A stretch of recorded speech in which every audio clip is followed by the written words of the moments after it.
जुकाम में नाक जाम होना समझ में आता है, पर मुंह का स्वाद क्यों चला जाता है, ये हमें समझाया डॉक्टर सुरिंदर ने।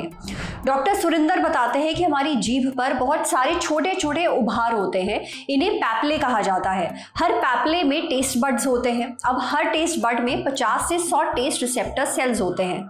इन सेल्स में छोटे छोटे बाल जैसे स्ट्रक्चर होते हैं जिन्हें हम कहते हैं माइक्रोविली।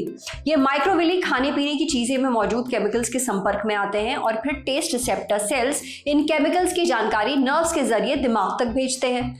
हमारा दिमाग इन संकेतों को पहचान कर तय करता है कि खाने का स्वाद कैसा है।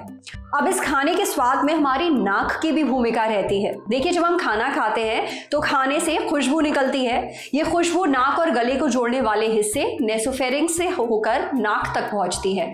फिर नाक में मौजूद ऑल्फैक्टरी रिसेप्टर्स इस खुशबू को पहचान कर उसकी जानकारी दिमाग तक भेजते हैं। ऑल्फैक्टरी रिसेप्टर्स को हिंदी में गंध रिसेप्टर्स भी कहते हैं। गंध यानी स्मेल। तो ये रिसेप्टर्स हर तरह की स्मेल को पहचान सकते हैं। जब स्मेल और टेस्ट यानी स्वाद और सुगंध दोनों मिलते हैं तभी खाने का असली फ्लेवर पता चलता है।